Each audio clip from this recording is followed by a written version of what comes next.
November 7th, 1913. A child is born in a cramped apartment in Mondovi, Algeria, 3 months premature, so fragile the midwife doesn't think he'll survive the night. His father, Lucien Camus, a cellar worker in a vineyard, never holds him. 10 months later, shrapnel from German artillery tears through Lucien's skull at the First Battle of the Marne. The boy will grow up not knowing his father's voice, his laugh, or even what he truly looks like, beyond a single faded photograph. This child, born into poverty and silence, will become Albert Camus, one of the most influential thinkers of the 20th century. A man who transformed personal suffering into a philosophy that millions would embrace. But his beginning was marked by absence and deprivation so profound it would haunt everything he wrote. The apartment in the working-class Belcourt district of Algiers, where Albert's mother Catherine moved after his father's death, contained almost nothing. 2 rooms, no electricity, no running water, a shared toilet in the hallway used by multiple families. Catherine was partially deaf, nearly mute, illiterate. She cleaned houses for wealthy French colonists, scrubbing floors until her hands cracked and bled. She came home exhausted, sat by the window staring at nothing, and rarely spoke, not because she didn't want to, but because words seemed to have abandoned her after her husband's death. Albert shared this space with his older brother Lucien, his mother, his grandmother, and his uncle Etienne. His grandmother ruled the household with casual brutality. She beat the children with a whip made of ox sinew when they misbehaved, or sometimes just because she felt like it. Uncle Etienne was a barrel maker, silent and damaged, who'd returned from the war unable to speak about what he'd seen. The apartment was a place of silence and sudden violence, of hunger that gnawed constantly, of summer heat that made sleep impossible. School became Albert's sanctuary. His teacher, Louis Germain, recognized something in the skinny boy, with the intensity in his eyes. Germain stayed after class to tutor him, bought him books with his own money, and when Albert was 11, did something extraordinary. He went to the grandmother's apartment and convinced her to let Albert take the scholarship exam for the lycée, the elite secondary school. In a household where children were expected to start working as soon as possible to contribute money, this was revolutionary. Albert passed. He entered a world completely alien to everything he'd known. The lycée was where the sons of colonial administrators, military officers, and wealthy merchants studied. Albert wore patched clothes and shoes with holes. He spoke with the working-class accent of Belcourt. But he was brilliant, devouring literature and philosophy with an appetite that shocked his teachers. He discovered Gide, Malraux, and Dostoevsky. He read Nietzsche and felt something click into place, a recognition that the absence of inherent meaning wasn't despair but possibility. Then his body betrayed him. At 17, Albert began coughing blood. The diagnosis was tuberculosis, the disease that killed millions in the early 20th century, that had no cure, that meant isolation and often death. He was sent to recover at his uncle's house, in the hills above Algiers. For months he lay in bed, feeling his strength drain away, wondering if this was how his life would end before it had truly begun. Tuberculosis changed everything. It made him ineligible for the aggregation, the competitive exam that would have led to a university teaching career. It gave him an intimate relationship with death that most teenagers never experience. It made every moment feel borrowed, temporary, precious. Years later, he would write that tuberculosis taught him to live as if he might die tomorrow, but also to see beauty more intensely because of that proximity to death. He returned to Algiers transformed, not broken but hardened, clarified. He enrolled at the University of Algiers to study philosophy, working odd jobs to pay his way. He loaded trucks at the docks, worked in a meteorology office, sold auto parts. He married Simone Hier, a beautiful troubled woman addicted to morphine. The marriage was a disaster from the start. She was unfaithful repeatedly. He discovered her in bed with his doctor. They divorced after 2 years, leaving Albert bitter and disillusioned about romantic love. But during this period, something else was forming. He began writing seriously, not as a hobby, but as a calling. He joined a theatre troupe, acting and directing plays for working-class audiences in Algiers. The theatre became his second education, teaching him timing, dramatic structure, and how words sound when spoken aloud. Every sentence he later wrote would be tested against that standard. Does it work when read aloud? Can you feel its rhythm? In 1937, he published his first book, a collection of essays called The Wrong Side and the Right Side. It sold barely any copies. No one outside Algiers noticed. But it contained the seeds of everything that would follow: meditations on poverty, his mother's silence, the indifference of the universe, and the fierce beauty of the Algerian sun and sea. He was developing a voice, spare and precise, that refused easy consolations. He also joined the Communist Party, believing it offered the best hope for Algeria's poor. He worked as a journalist for a left-wing newspaper, writing exposés about the miserable conditions of the Kabul people in the mountains, about colonial exploitation, about injustice so normalized that most French colonists didn't even see it. But the Communist Party's rigid orthodoxy, its Moscow-dictated positions, its willingness to sacrifice truth for political expediency, disgusted him. He quit after 2 years, refusing ever again to submit his thinking to any ideology. By 1940, he'd moved to Paris, working as a layout editor for the newspaper Paris Soir. He was 26, unknown, struggling financially, separated from the North African sun that he loved, with an almost physical ache. And then Germany invaded France. The catastrophe he'd been watching approach for years had arrived. The government fled. Paris fell. The Third Reich's flag flew over the Eiffel Tower. Most of Paris Soir's staff evacuated to Bordeaux, then to Clermont-Ferrand in central France. Albert went with them, but the paper folded. He found himself stranded in Vichy France, the collaborationist puppet state, with no job, no money, and tuberculosis flaring up again. He retreated to a small village in the mountains, Le Panelier, where he lived in a boarding house and tried to write. This period of isolation and illness produced something remarkable. He drafted The Stranger, a novel about a French Algerian named Meursault who kills an Arab man on a beach and faces execution. Not really for the murder, but for his emotional indifference, for refusing to perform the expected feelings at his mother's funeral, for being honest about the meaninglessness he perceives in life. The novel's opening line would become one of the most famous in French literature. Mother died today, or maybe yesterday, I don't know. He also wrote The Myth of Sisyphus, a philosophical essay asking whether life's meaninglessness makes suicide the only logical choice. His answer was no. Sisyphus, condemned by the gods to push a boulder up a mountain forever, only to watch it roll back down, becomes the hero of the absurd. He continues. He doesn't surrender. And in that continuation, in that rebellion against meaninglessness, he finds a kind of freedom. One must imagine Sisyphus happy, Camus wrote, a sentence that captures his entire philosophy in 5 words. These 2 works, written in isolation while the world was tearing itself apart, would make him famous. But first he had to survive the war. He returned to Algeria briefly in 1941, taught at a private school in Oran, and tried to regain his health. The tuberculosis wouldn't let him go. His lungs were damaged permanently.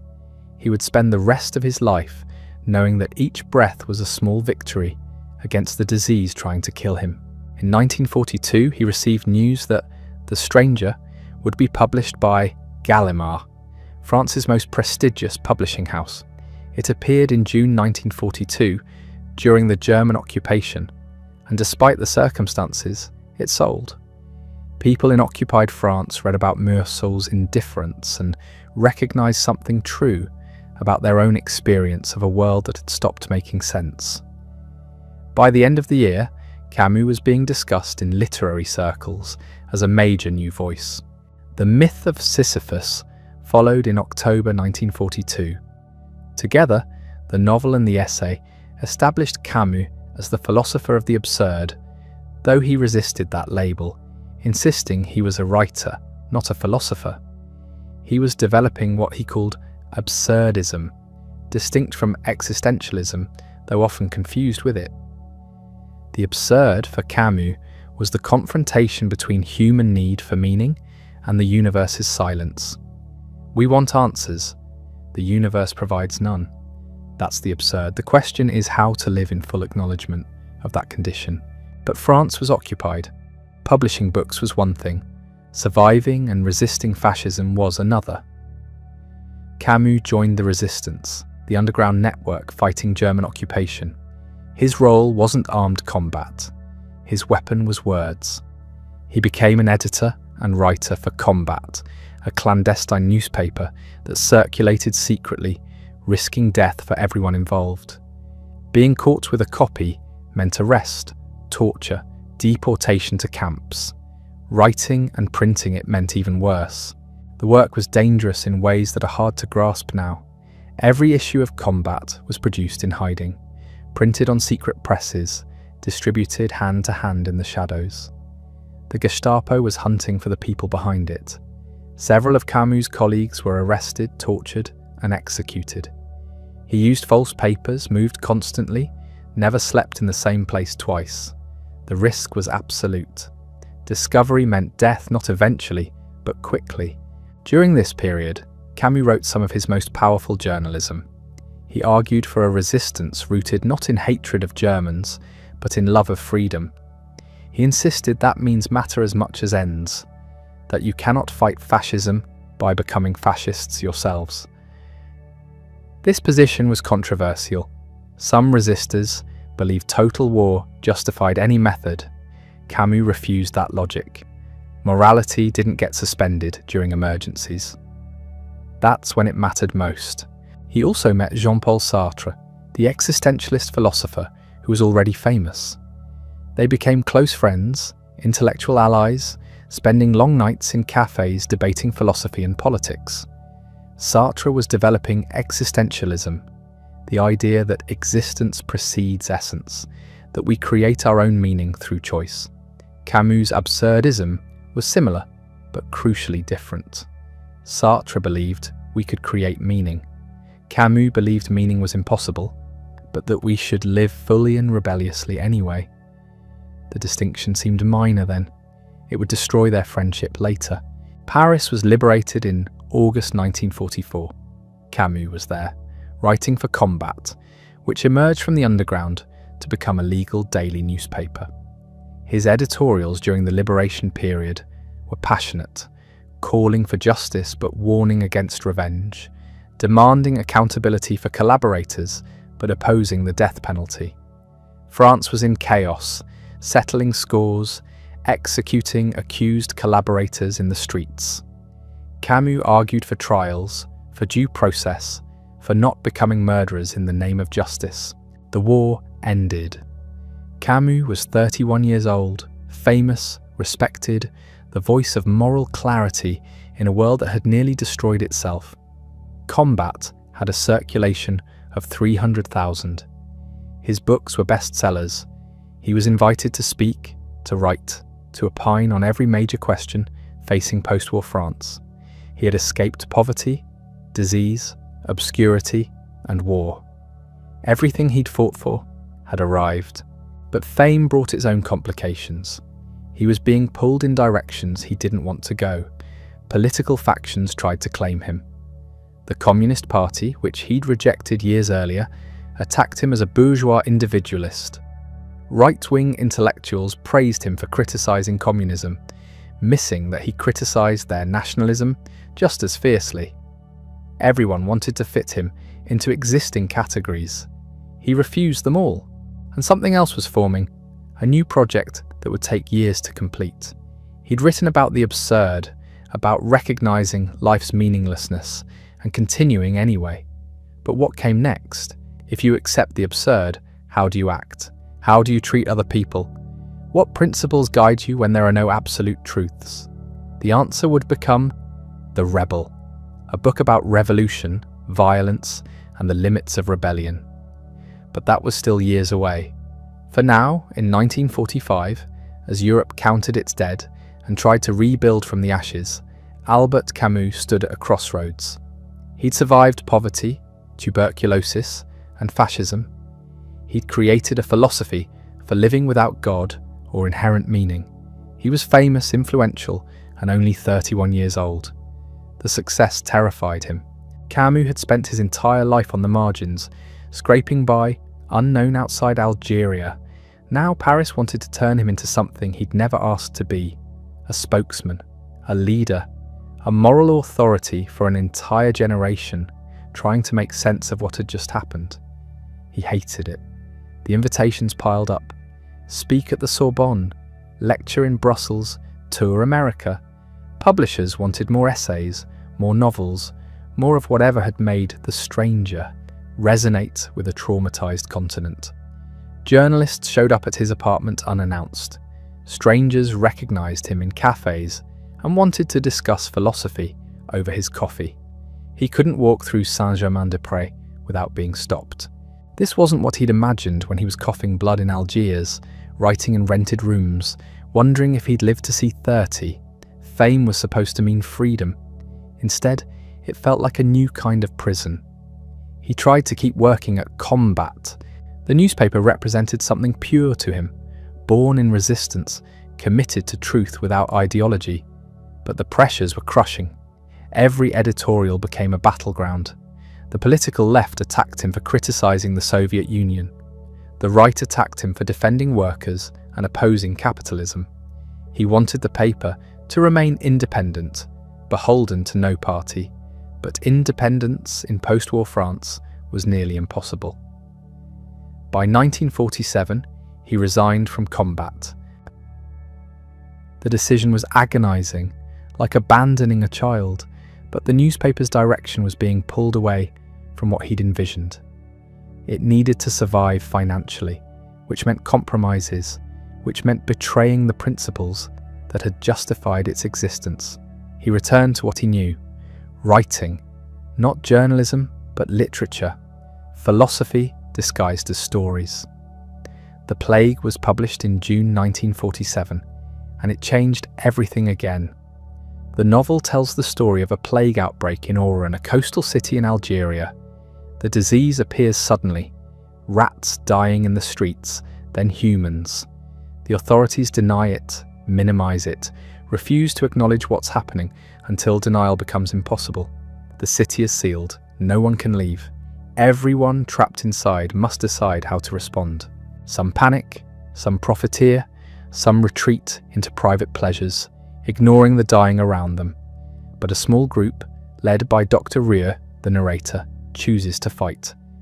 Not because they believe they'll win, not because fighting has cosmic significance, but because people are suffering and doing nothing is unacceptable.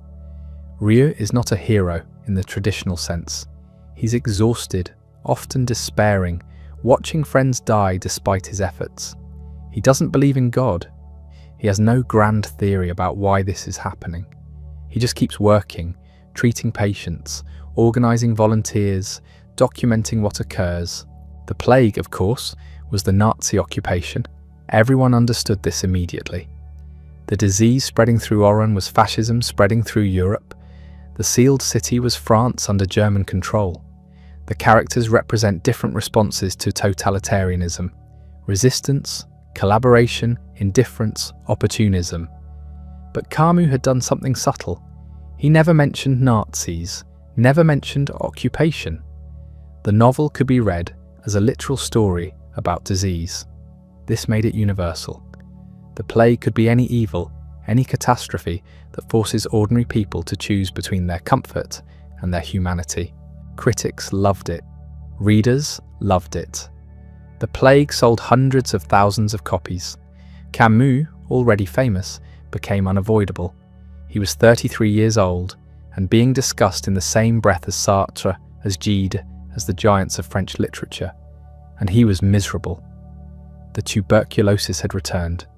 His lungs, scarred from childhood, couldn't handle the stress, the cigarettes, the late nights arguing in smoky cafes. He coughed constantly, slept poorly, woke exhausted. Doctors ordered rest, mountain air, sanatoriums. He ignored them as long as possible, then finally, reluctantly, left Paris for treatment. His marriage was disintegrating. Francine, his wife, had followed him to Paris after the war. She'd given birth to twins in 1945, a son and daughter. Camus loved his children desperately, but fatherhood didn't domesticate him. He continued affairs, multiple relationships overlapping, women drawn to the famous, tortured writer who spoke about absurdity and rebellion. Francine knew, everyone knew. Paris literary circles were small. Gossip travelled fast. She endured it for years, trying to hold the family together, raising the twins largely alone, while Camus travelled, wrote, disappeared into his work and his other lives. The guilt ate at him. He believed in honesty, in living authentically, but he was lying constantly. To Francine, to his lovers, to himself. He couldn't reconcile what he wrote about, integrity and moral clarity, with how he actually lived. So he wrote about that too. The Fall, published years later, would be his most personal novel, a confession disguised as fiction. The story of a successful Parisian lawyer who realizes his entire life is a performance, that beneath his moral posturing lies vanity and cowardice. The protagonist, Jean-Baptiste Clamence, delivers a long monologue, confessing his sins, implicating the reader in the same hypocrisies. But that was still ahead. In the late 40s, Camus was caught between the image the world had of him and the reality he couldn't escape. His friendship with Sartre was fracturing. They'd been close during the war, united against fascism, philosophical allies exploring similar questions about freedom and meaning. But peace revealed their differences.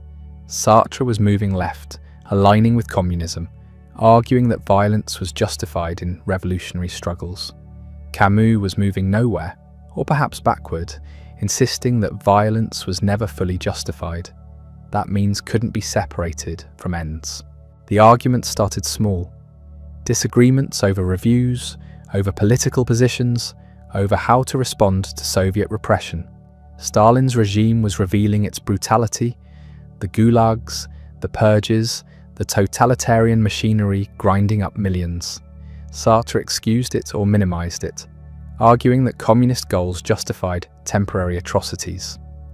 Camus found this obscene. How was Soviet totalitarianism different from Nazi totalitarianism?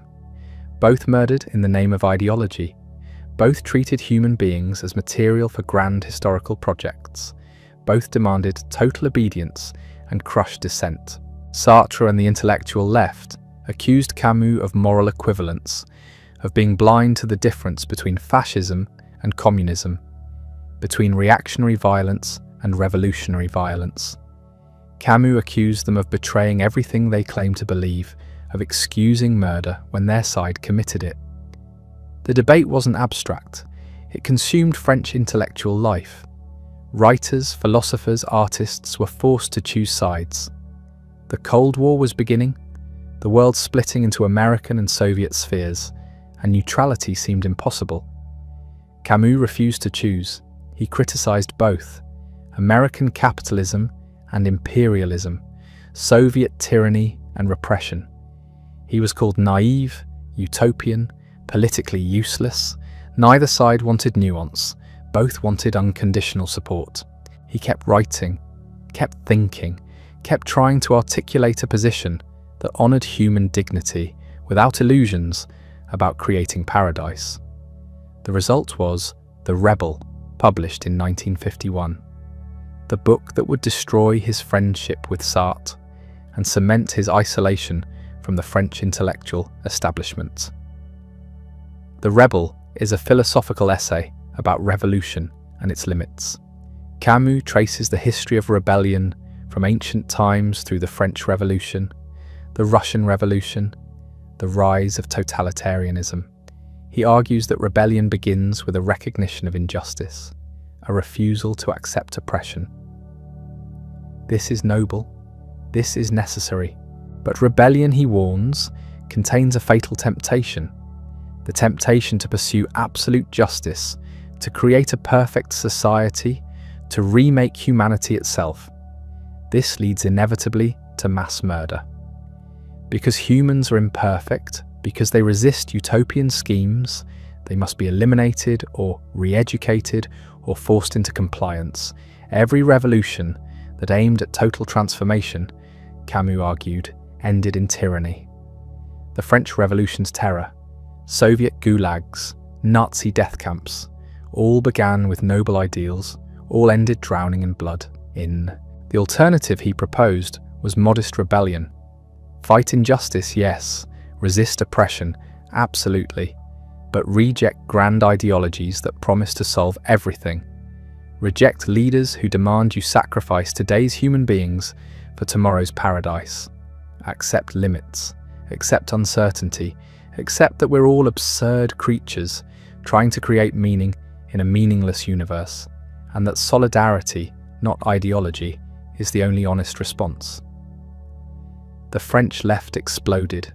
Sartre's journal, Les Temps Modernes, published a savage review. The reviewer, Francis Janson, accused Camus of abandoning the oppressed, of preferring comfortable philosophy to necessary action, of being irrelevant to the real struggles of workers and colonized peoples. Sartre, in his own essay, twisted the knife deeper. He suggested Camus had lost his courage, that fame had softened him, that he was no longer capable of the commitment real political engagement required. Camus responded angrily, personally, attacking Sartre's coziness with Stalinism, his willingness to excuse atrocities. The letters were published, the friendship ended, they never spoke again. The break wasn't just personal, it was symbolic. Camus found himself increasingly isolated, attacked from the left as a reactionary, attacked from the right as too soft on communism, belonging nowhere. He retreated, back to literature, back to theatre. He adapted and directed plays, losing himself in production work, in rehearsals, in the physical labour of stagecraft. Theatre had always been his first love. Back in Algiers with his friends, creating something from nothing. And he thought about Algeria. France's colonial war was escalating. The Algerian independence movement, suppressed for years, was gaining strength. Violence was increasing, bombings, assassinations, French reprisals. The country where he'd been born, where his mother still lived, was tearing itself apart. Camus' position was agonizingly complicated. He opposed colonialism, had written against it for years. He believed Algeria deserved justice, that French rule had been exploitative and brutal, but he also feared what independence might bring: civil war, ethnic cleansing, the slaughter of the European population, including his family. He tried to advocate for a middle path, a federated Algeria where Europeans and Arabs could coexist, reforms instead of revolution, negotiation instead of violence. Both sides rejected this. The French right called him a traitor. The Algerian nationalists called him a colonialist apologist. His nuance, his refusal to embrace absolute positions, made him useless to everyone.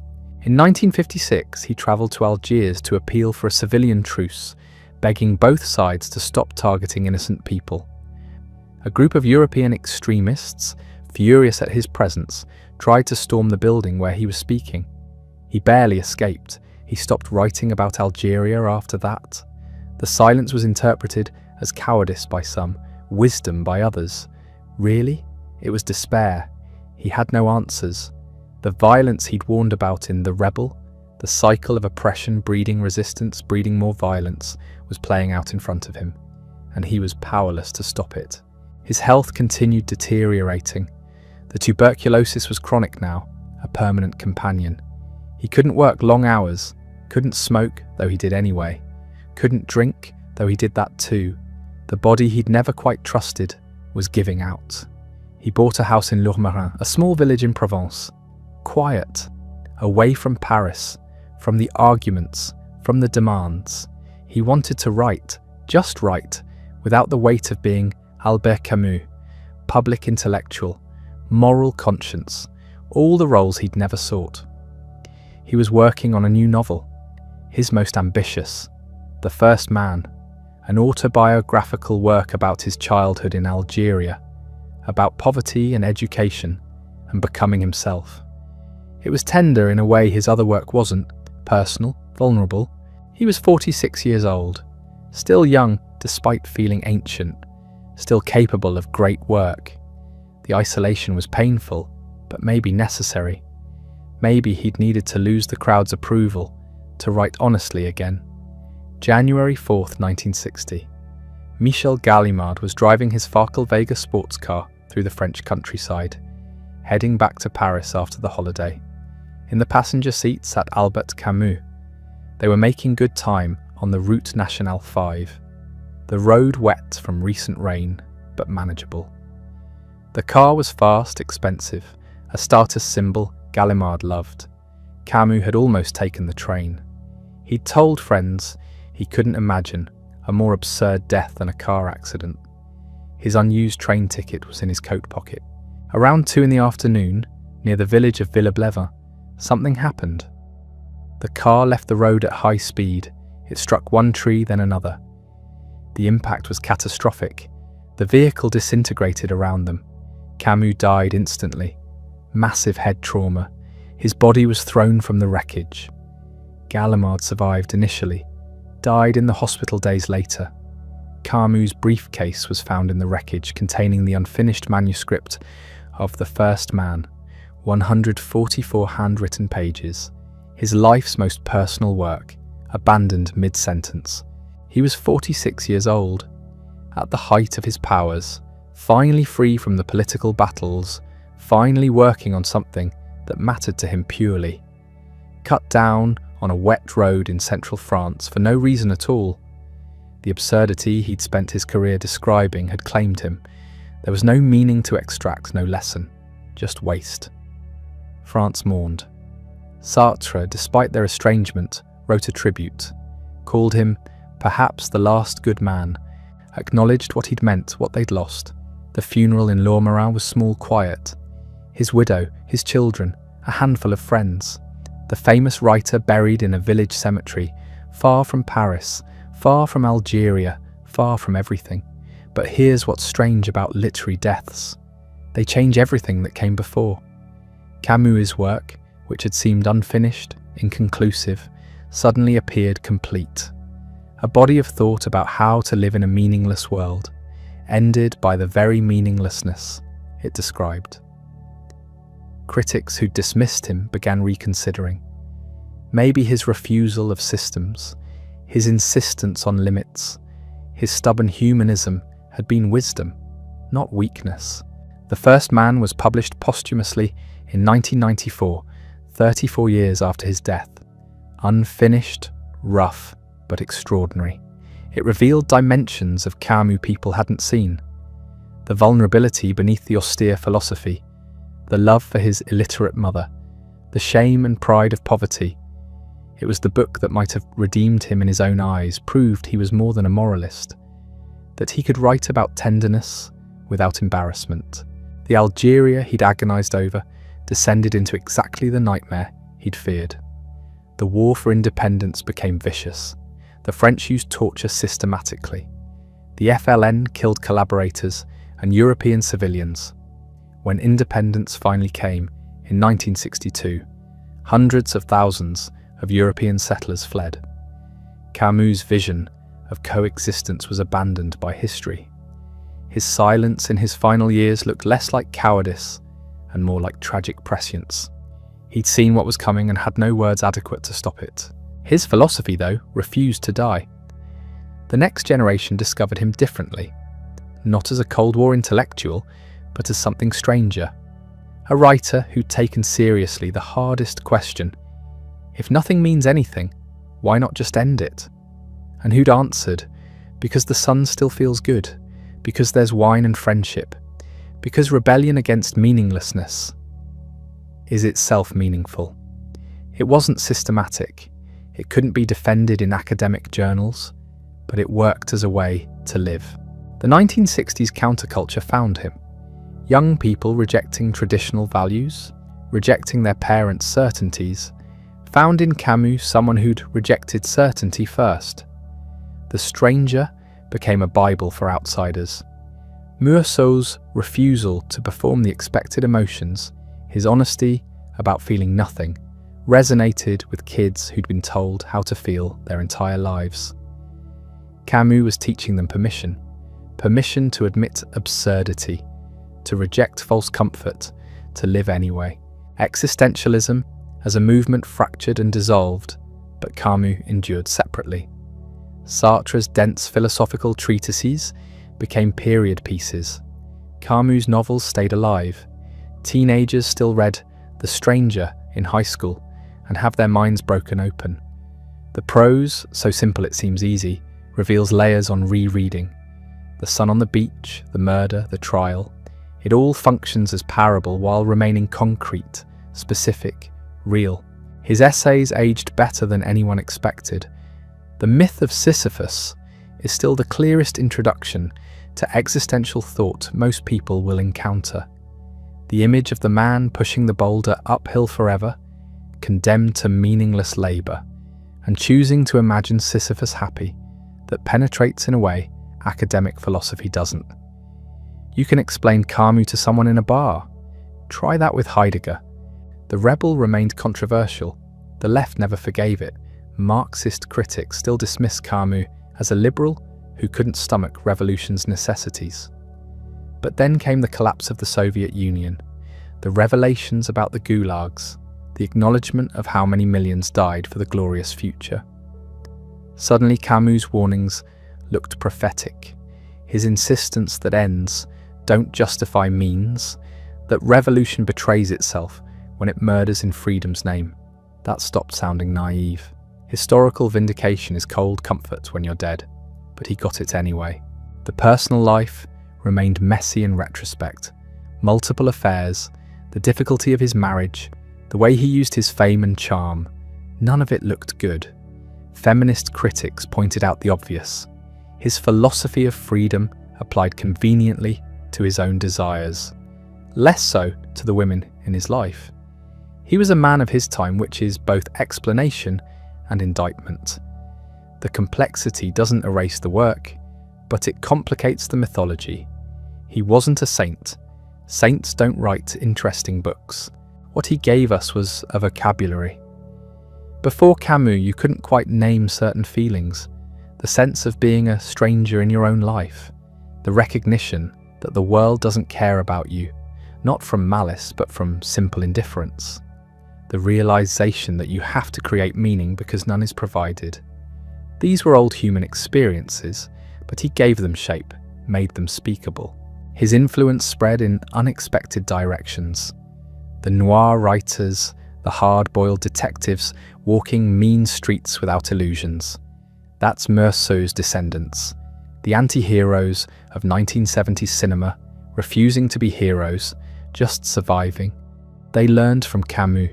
Musicians from The Cure to Nick Cave absorbed his aesthetic of beautiful despair. The notion that art should confront darkness without flinching, without offering false hope, but also without surrendering to nihilism. That's his legacy. Philosophy departments still argue about whether he was really a philosopher. He had no systematic method, no grand theory. He told stories, wrote essays, circled around questions without definitively answering them. Some academics dismiss this as shallow. Others recognize it as a different kind of rigor.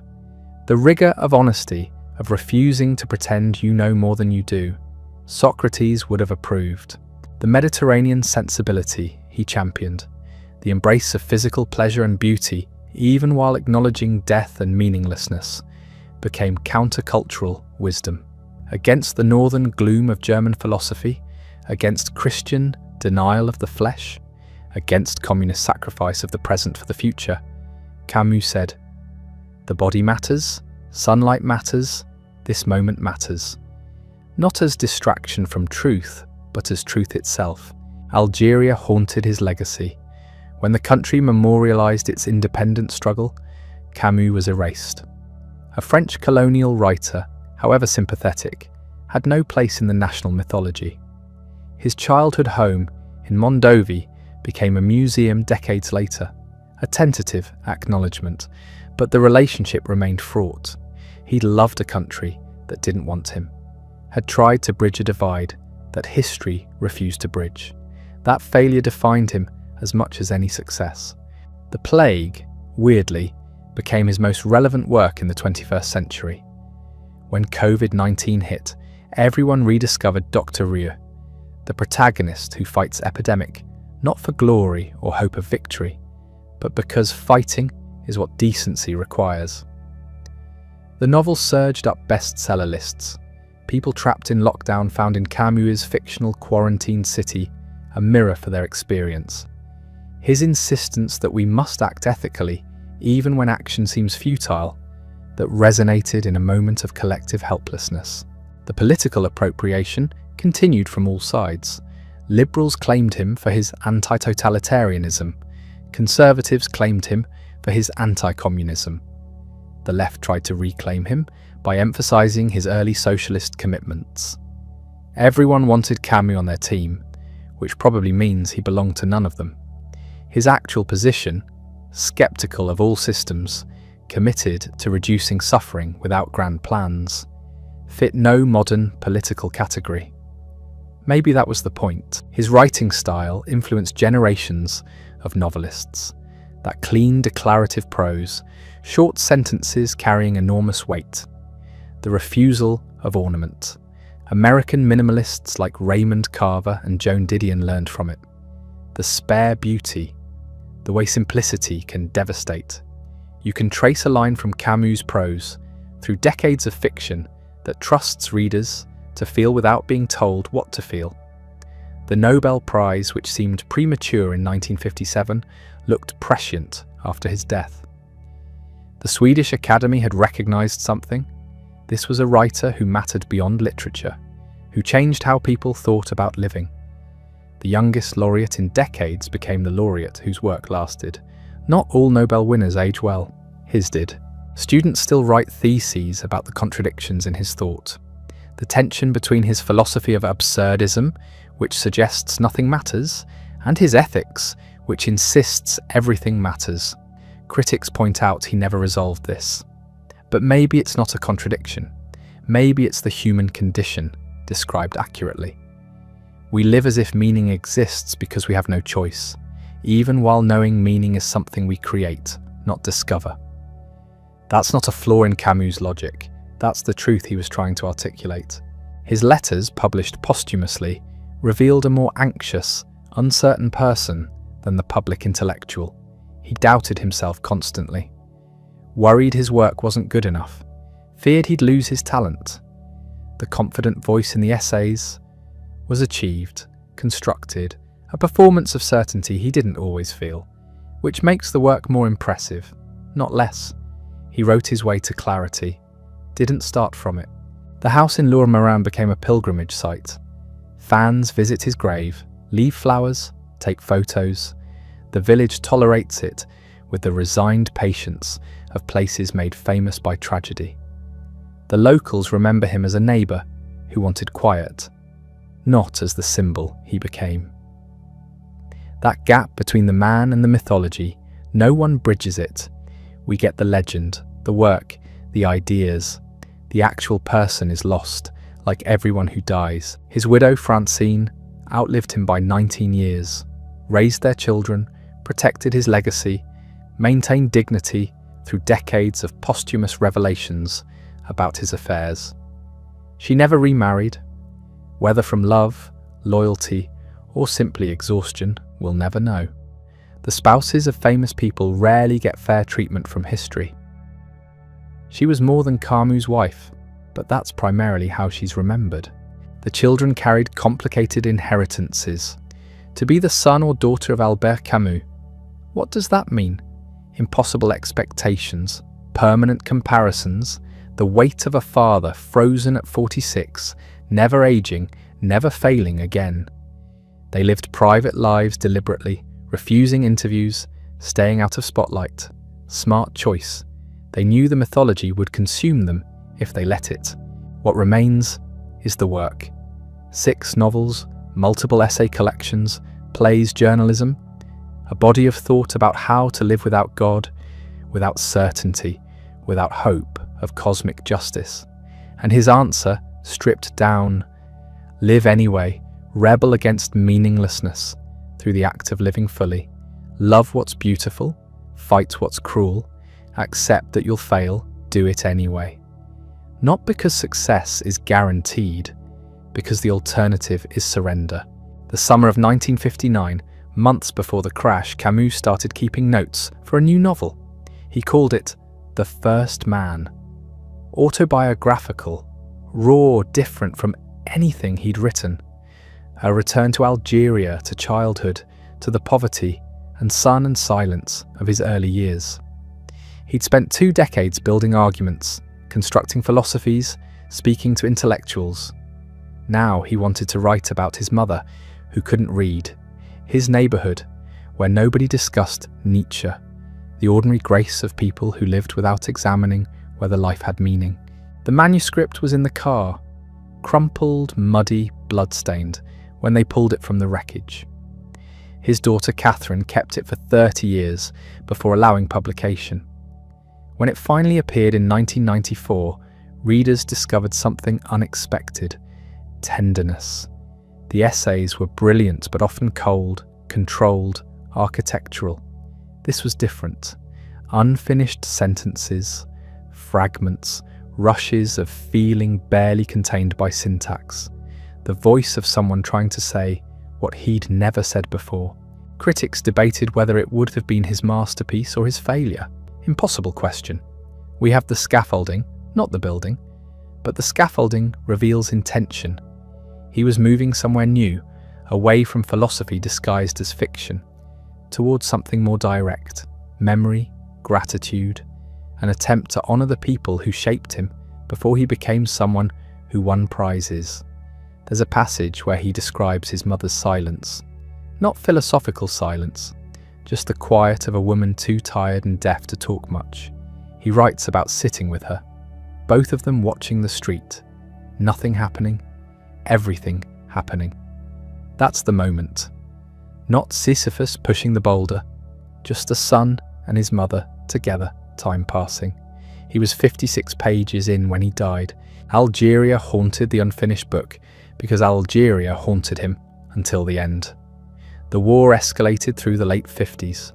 Bombings in Algiers, massacres in villages, French paratroopers torturing suspects, FLN fighters executing collaborators. Everyone choosing sides, demanding everyone else choose sides. Camus refused the binary. Got accused of cowardice by people who thought neutrality was betrayal. His position was complicated, maybe indefensible, definitely unpopular.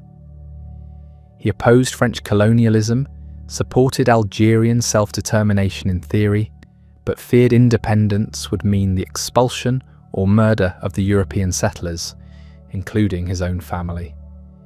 He wanted a federated solution, French and Arabs sharing power, nobody displaced, practically impossible, politically naive, morally understandable if you had a mother still living in Algiers who'd be in danger either way. Sartre broke with him over this. Their friendship, already strained after the rebel controversy, shattered completely. Sartre supported the FLN unconditionally, argued that violence by the oppressed was justified, dismissed concerns about European civilians as colonial hand-wringing. Camus called this intellectual terrorism, philosophy written from the safety of Paris cafes, while actual people died. Sartre called him a colonialist apologist hiding behind humanism. Both were partly right, both partly wrong. That's what made it tragic. Sartre was correct that colonialism was an atrocity requiring dismantling by any means necessary. Camus was correct that revolutionary violence devours innocence, and intellectuals romanticizing it from a distance are morally unserious. Neither could acknowledge the other's point without undermining their own position. So they stopped speaking. The silence hurt Camus more. He'd looked up to Sartre, considered him a mentor, needed his approval in ways he never admitted publicly. When Sartre's journal Les Temps Modernes published a vicious review of The Rebel, essentially calling Camus a philosophical lightweight, Camus wrote a wounded, defensive response. Sartre replied with contempt. Their exchange, printed in the journal, was painful to read. Brilliant minds reduced to personal attacks. Two men who'd survived the resistance together, now treating each other as enemies. Paris intellectual life took sides.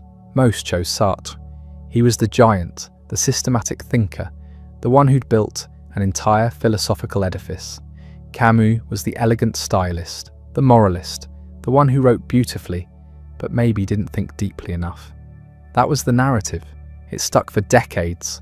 Only later did scholars realize Camus' philosophy, less systematic but more humane, might have been the more durable contribution. He withdrew from a public life after the Nobel. Not completely, but noticeably. Fewer essays, fewer speeches, fewer appearances at events where everyone wanted his opinion.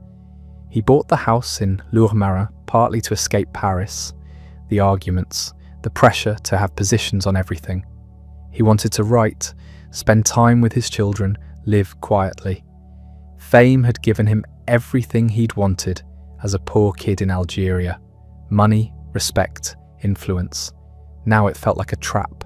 His health declined. Tuberculosis never left him, just went dormant.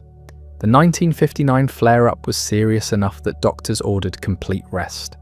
He spent weeks in bed, reading, making notes, thinking about mortality in concrete rather than philosophical terms. He was 46. His father had died at 29 in World War I. He'd already outlived him by 17 years, but 46 still felt young. Too young to worry about whether you'd finish your work. The affair with Mie was ending badly. She wanted commitment, wanted him to leave his wife, wanted the relationship to be central instead of compartmentalized. He couldn't or wouldn't do it. The letters between them, published decades later, show two people wanting incompatible things, neither willing to compromise, both causing the other pain. She accused him of cowardice. He accused her of demanding what he'd never promised. Classic affair dynamics, made more intense by his fame, her ambition, the impossibility of privacy. Francine knew. Wives usually do. She tolerated his previous affairs with the exhausted patience of someone who'd made a decision early on about what she could live with. But this one lasted longer, went deeper, threatened the arrangement. They fought. He moved out briefly, moved back, moved out again. The marriage was intact legally, but hollowed out emotionally. They were parents more than spouses by 1959. His children, Catherine and Jean, were teenagers, old enough to sense the tensions, young enough to not fully understand them. He tried to be present, took them on trips, wrote them letters when travelling, but his attention was divided, his energy depleted by work, affairs, politics, illness. The gap between the father he wanted to be and the father he was managing to be. That's another thing that haunted him. December 1959 felt like transition. The decade ending, a new one starting, everything uncertain. Algeria was tearing itself apart. His marriage was failing. His health was fragile. His career was at a strange pause, the Nobel behind him. The next phase undefined. He talked about writing a new play, maybe directing again. He talked about finishing The First Man, making it the book that explained everything. He talked about travelling less, settling into Lourmarin, finding peace. Then Michel Gallimard called, his publisher, his friend. Driving back to Paris after New Year's, plenty of room in the car, why take the train? Camus had already bought a train ticket. He preferred trains, liked the rhythm, the time to read and think. But Gallimard insisted, and it seemed easier to agree than explain why he'd rather sit alone in a rail compartment, watching the countryside pass. That decision, that tiny, meaningless decision. Say no, take the train, live. Everything that didn't happen sprawls out from that moment. The books he didn't write, the plays he didn't direct, the reconciliation with Sartre that might have come eventually. the grandchildren he never met, the chance to see Algeria independent and know whether his fears were justified or his hopes possible. All of it erased by saying yes instead of no. The Fachtel Vega was fast, prestigious, dangerous. Rear-engine design made it unstable at high speeds. Gallimard liked driving fast. Route Nationale 5 was straight, empty, tempting. Exactly the kind of road where speed feels safe until it isn't. Witnesses said the car was travelling over 90 miles per hour when it drifted slightly, overcorrected, spun, hit a tree. Physics did the rest. Gallimard died 6 days later in the hospital, never regaining consciousness. His wife and daughter survived with injuries. Camus died instantly, they said. Though who knows what instantly means, whether there's a flash of recognition or just sudden nothing. The unused train ticket was in his pocket. That detail haunted everyone who heard it. The randomness, the waste. Sartre wrote the obituary for Les Temps Modernes. After years of silence, of bitterness, of mutual contempt, he wrote about Camus with grief and admiration, called him the present heir of that long line of French moralists, whose works constitute perhaps the most original element in French letters.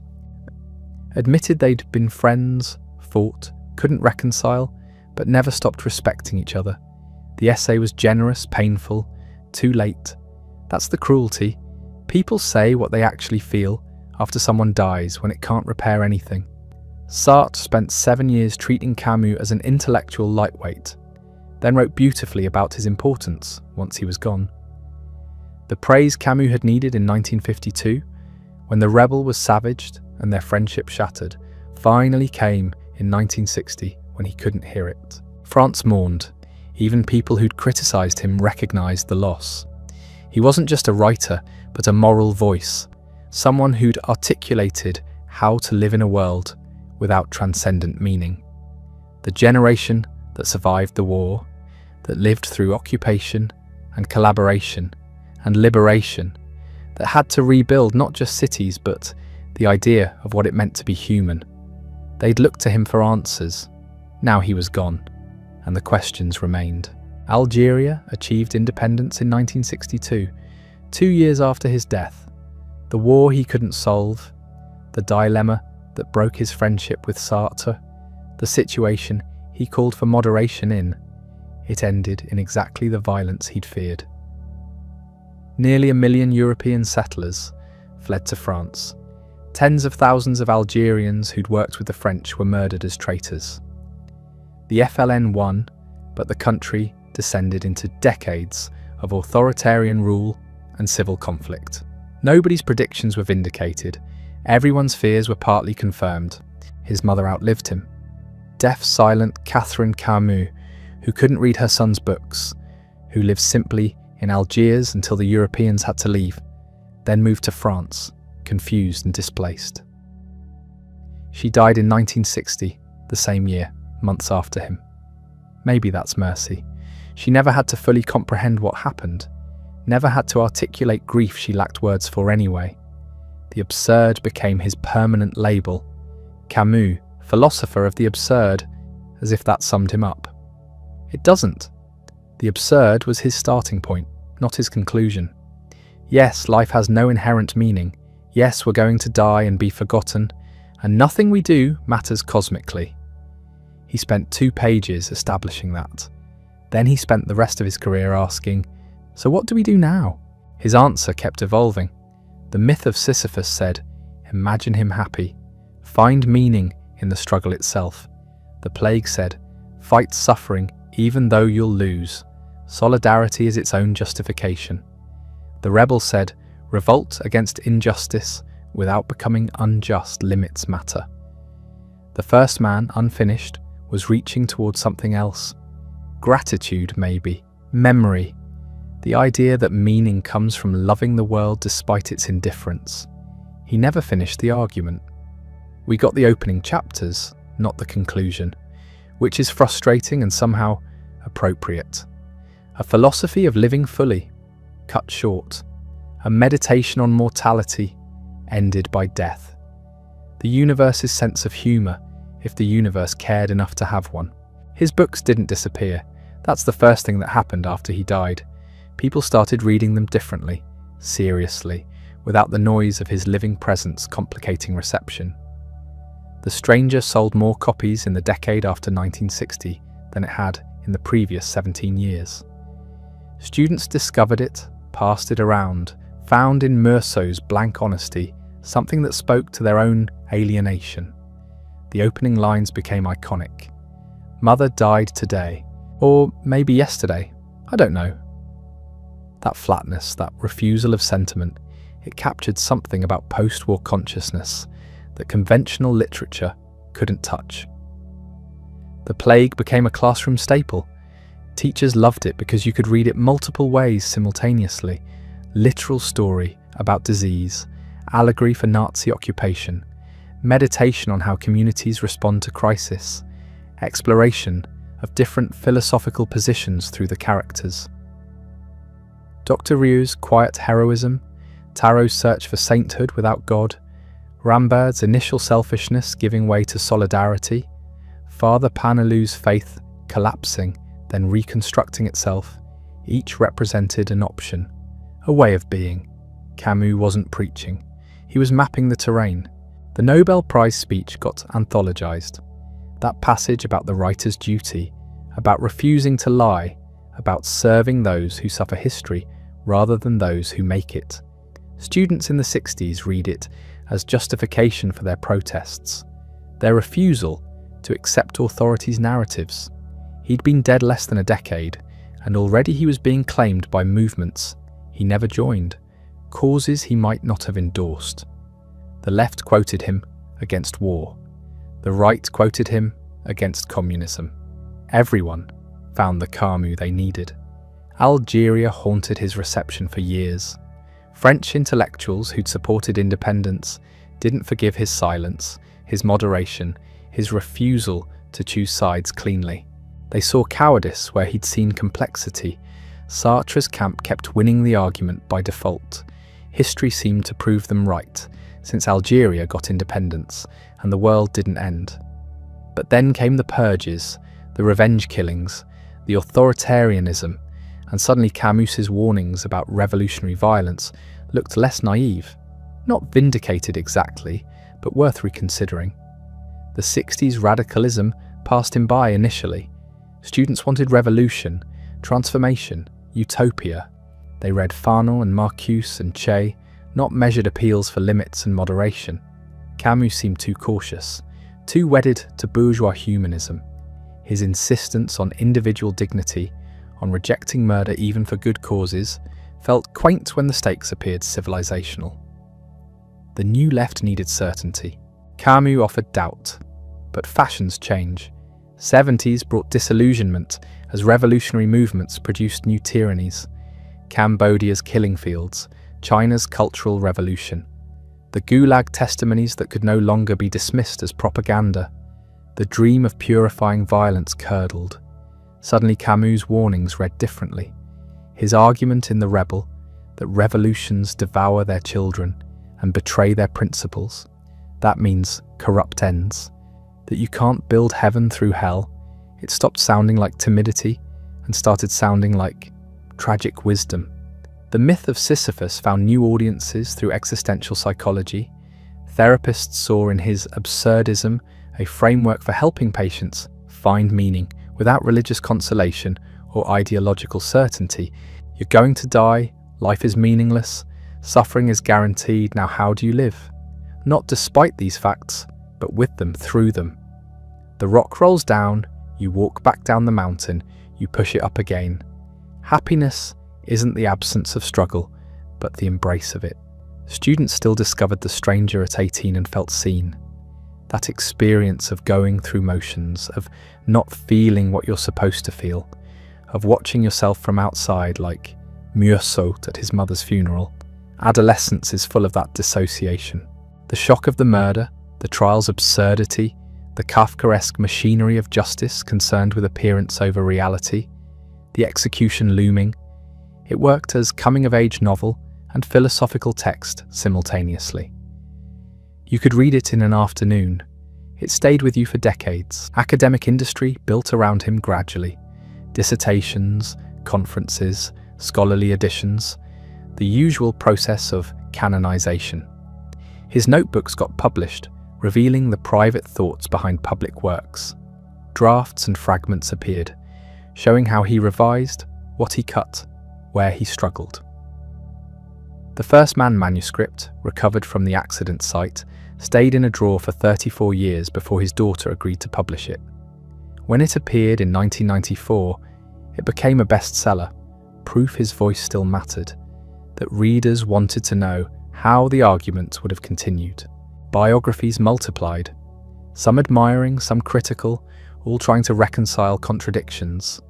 The working-class Algerian who became Parisian literary celebrity, the advocate of Mediterranean sensuality who suffered depression and illness, the moralist who had affairs, the anti-communist who wouldn't condemn the Soviet Union, clearly, until late, the anti-colonialist who couldn't support Algerian independence, the writer who preached engagement but retreated to isolation.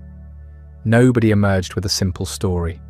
That's usually the sign of an actual person, rather than a symbol. His friendships got documented obsessively. The Sartre split especially. Scholars picked through every letter, every published exchange, trying to determine who was right. Mostly, they concluded both were, on different points, and both were impossible. Sartre's review of The Rebel was intellectually sound but personally vicious.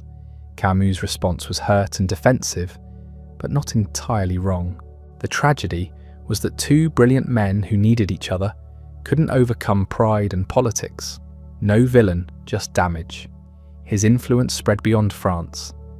American writers discovered him, particularly the spare prose style, the philosophical concerns embedded in narrative, the moral seriousness without preachiness. You can trace his impact through authors as different as Paul Auster and Don DeLillo, neither of whom write like him, but both concerned with similar questions about meaning and absurdity in contemporary life. His method more than his conclusions, showing philosophy through story. Eastern European dissidents read him during Soviet domination. His anti-totalitarianism, his insistence on individual conscience against ideological systems, his defense of truth-telling, these resonated in Prague and Warsaw and Budapest, where intellectuals faced exactly the choice he described between revolutionary orthodoxy and human decency. Václav Havel cited him. Adam Michnik found in The Rebel a framework for opposing communism without embracing reaction. The Mediterranean ideal he championed quietly influenced environmentalism. Not the explicit politics, but the underlying sensibility, the love of physical world, the attention to sunlight and sea, the insistence that nature has value beyond human purposes. His descriptions of Algerian beaches of swimming and sunlight carried an ethic of appreciating the earth as it is.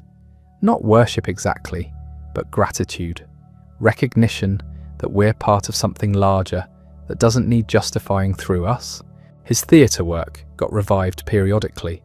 Caligula, especially, that meditation on power and nihilism, found new productions whenever tyrants emerged.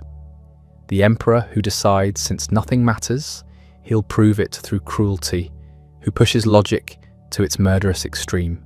The play was warning about what happens when you embrace absurdity without limits, when you skip from life is meaningless to therefore everything is permitted. Camus spent his career rejecting that leap. The plays dramatized the stakes. His moral philosophy entered textbooks. The distinction between absurdism and nihilism became standard. The argument about rebellion versus revolution got taught in political theory courses. His ethics of limits, his insistence that good intentions don't justify any means, his position that some actions are absolutely wrong regardless of consequences. These challenged utilitarian orthodoxy and consequentialist thinking. He was deontological without being religious, defending human dignity without invoking God or nature or reason. Just certain things you don't do, The personal essays aged better than expected. Return to Tipasa, written after years away from Algeria, describing the physical sensation of homecoming and loss, it worked as memoir and meditation on exile. The Wind at Gemila, with its ecstatic surrender to landscape, environmentalists claimed it. Helen's Exile, connecting Greek aesthetic values to contemporary, moral poverty, classicists appreciated it. The occasional pieces weren't just footnotes, but legitimate contributions. His journalism got collected and studied. The combat editorials from Liberation, the reports on Kabylia famine, the articles on capital punishment. They showed him working in real time, applying principles to immediate crises, sometimes succeeding and sometimes not. The failures were instructive, his certainty about some issues, his blind spots about others. He was brilliant and limited, like everyone who tries to think ethically about politics. The photographs became iconic. That Cartier-Bresson portrait, Camus in overcoat, cigarette dangling, collar up, looking simultaneously tough and vulnerable, handsome in that very French intellectual way. It got reproduced on book covers, posters, dorm room walls. The image merged with the ideas, creating a figure who represented a certain kind of integrity, a style of being in the world. Probably unfair to the actual man, but symbols work that way. His influence on philosophy remained contested. Professional philosophers often dismissed him as literary, not rigorous, too accessible to be serious. The existentialists claimed him despite his protests. The absurdists made him their figurehead, though he rejected the label. Analytic philosophers ignored him entirely. Wrong tradition, wrong method, wrong concerns. Continental philosophy incorporated him selectively, valuing the ethics more than the metaphysics. He existed in disciplinary limbo, too philosophical for literature departments, too literary for philosophy departments. But students kept reading him. That's the test that matters. Not what scholars argue, but whether the books stay alive, whether new generations find them necessary. The plague still sells during epidemics, spiked massively during COVID as people sought frameworks for understanding collective suffering and individual responsibility under crisis conditions. The rebel gets rediscovered whenever revolutionary movements emerge and people need language for criticizing them from the left without embracing reaction. The Stranger remains the most assigned novel in French high schools and American college literature courses. His appeal crosses political lines in ways that confused ideologues. Conservatives appreciated his anti-communism and defense of Western values. Progressives valued his anti-colonialism and advocacy for the oppressed. Libertarians liked his individualism and suspicion of state power. Communitarians found resonance in his emphasis on solidarity and limits. Everyone could claim part of him because he refused simple positions, or maybe because his thinking evolved and contradicted itself, because he was genuinely uncertain about many things, because he prioritized honesty over consistency. The question his life and work pose hasn't been answered. How do you live ethically in a world without transcendent meaning or moral absolutes? How do you fight injustice without becoming unjust? How do you maintain hope without illusions? How do you create meaning in a meaningless universe? How do you love a world that doesn't love you back? His responses, revolt, solidarity, limits, lucidity, gratitude, aren't solutions but orientations, ways of approaching the problem rather than solving it. Maybe that's enough. Maybe that's all philosophy can do, not provide answers but clarify questions, not resolve dilemmas but help you think about them more carefully, not eliminate suffering but suggest how to bear it with dignity. He never promised more than that. He said, imagine Sisyphus happy, not imagine Sisyphus free from the rock. He said, fight the plague knowing you'll lose, not fight the plague because you'll win. He said, rebel against injustice while respecting human life, not rebel, and everything will work out fine. The legacy is complicated by what he might have become. He died at 46, published his first novel at 29. He had 17 years of major productivity, was just entering what should have been his mature period. Writers often do their best work in their 50s and 60s. Look at Tolstoy, Mann, Eliot. Camus was still developing, still revising his positions, still working through contradictions. The first man suggests he was moving towards something more personal, more forgiving, less concerned with philosophical systems, and more with lived experience, memory, gratitude. We'll never know what that mature work would have looked like. The accident took him before he could write it. But the unfinished quality makes sense. His philosophy was always about process, not arrival, about living the questions rather than settling them. The work feels incomplete because the life was incomplete, because the thinking hadn't stopped, because he died mid-sentence, literally and philosophically. His personal life complicates the moral authority he claimed. He wrote eloquently about solidarity and justice while conducting multiple affairs, deceiving his wife repeatedly, treating women as conquests more than equals. He championed the oppressed while living comfortably in Paris literary circles, enjoying fame and status. He criticized bourgeois hypocrisy while embodying aspects of it. Does this undermine the philosophy? Some argue yes, that moral philosophy requires moral consistency, that you can't advocate ethics you don't practice.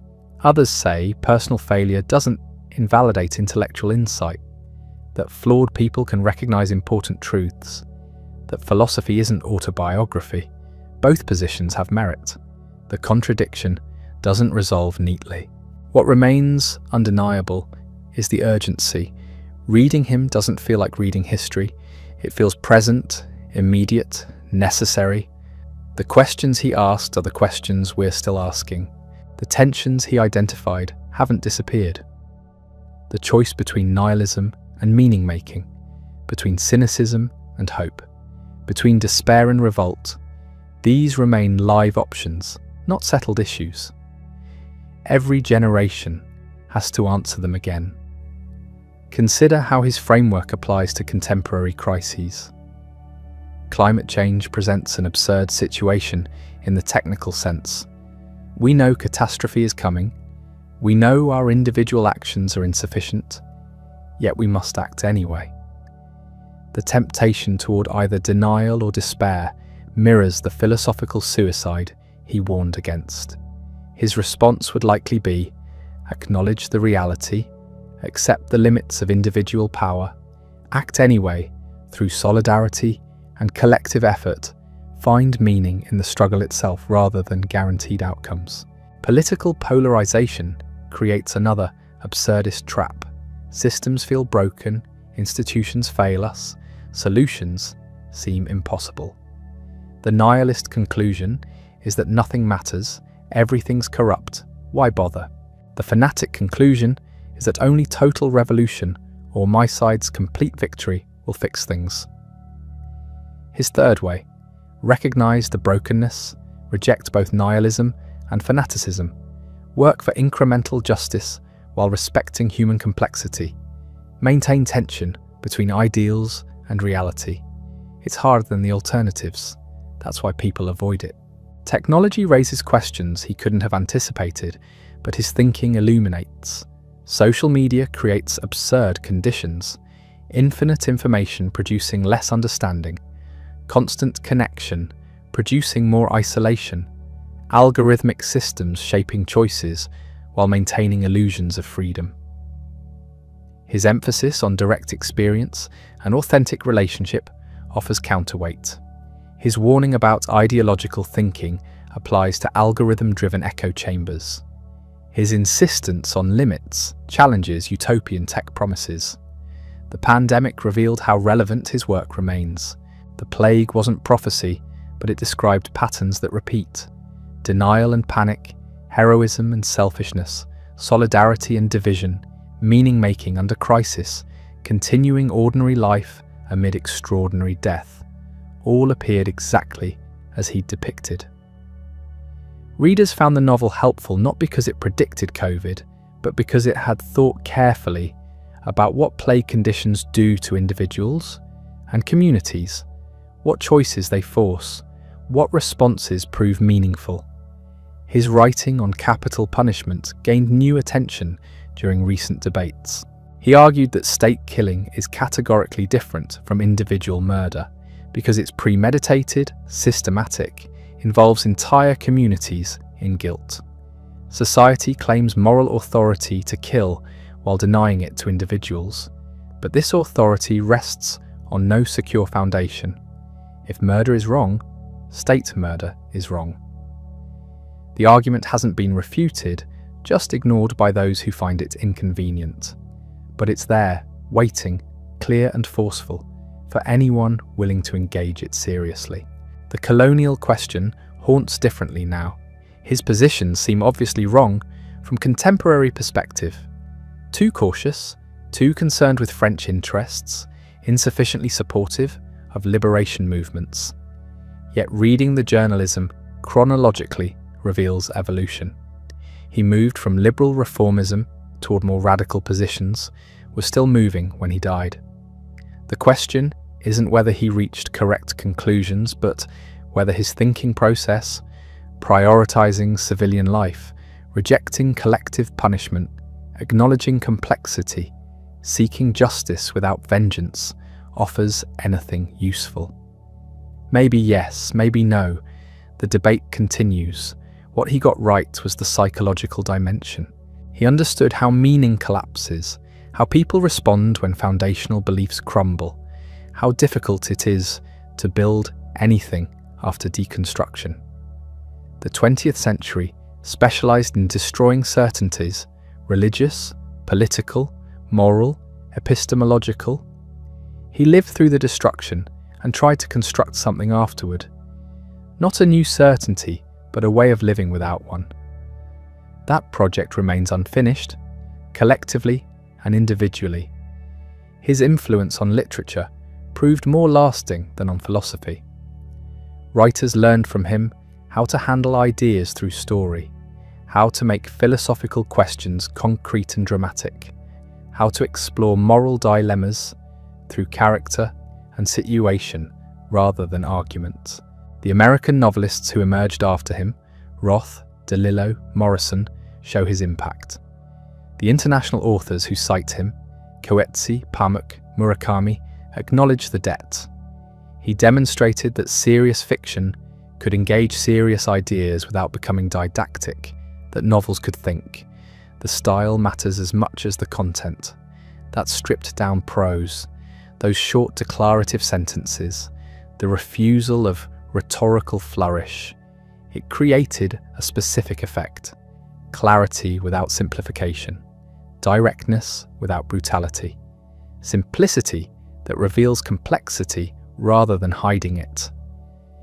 Generations of writers imitated the surface features without understanding the purpose. The style wasn't aesthetic choice, but philosophical necessity.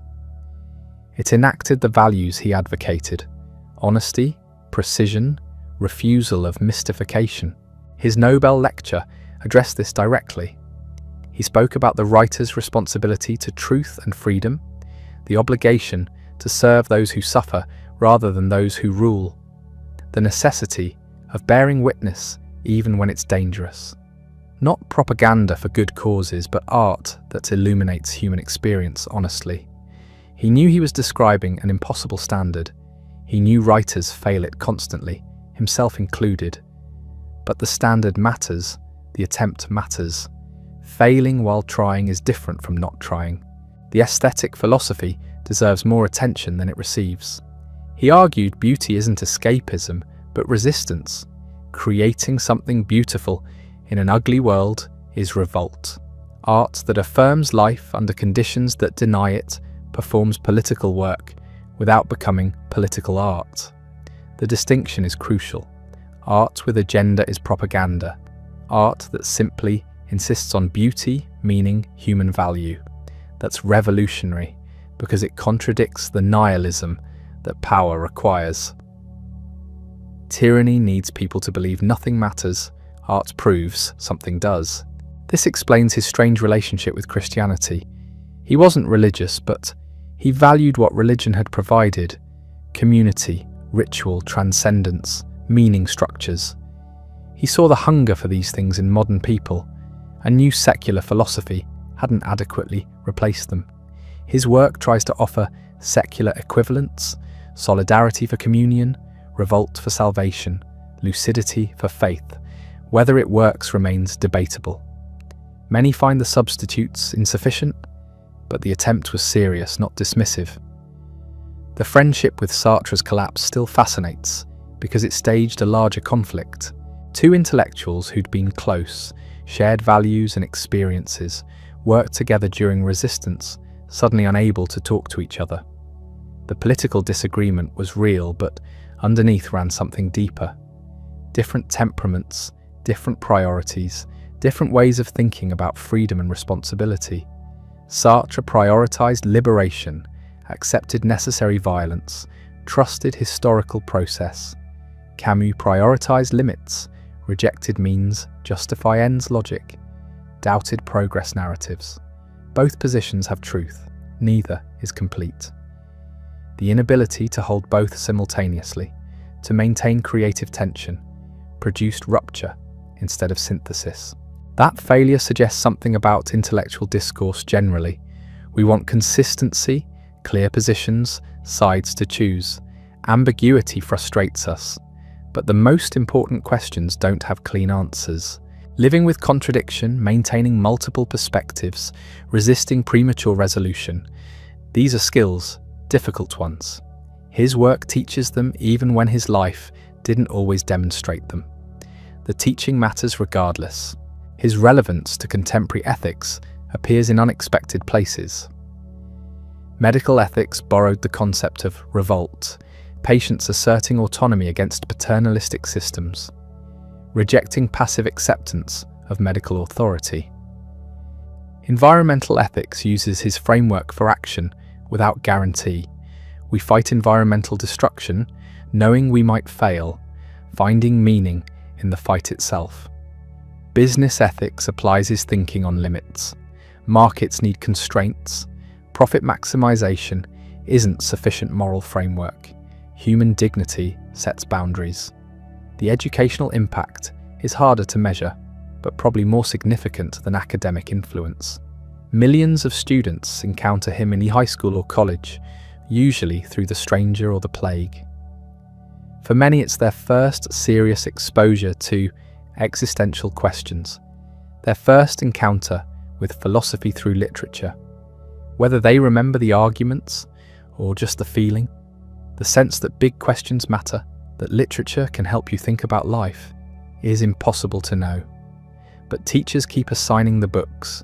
That suggests they keep working. Or two, his vision of happiness deserves final attention. Not optimism, not denial, not escapism.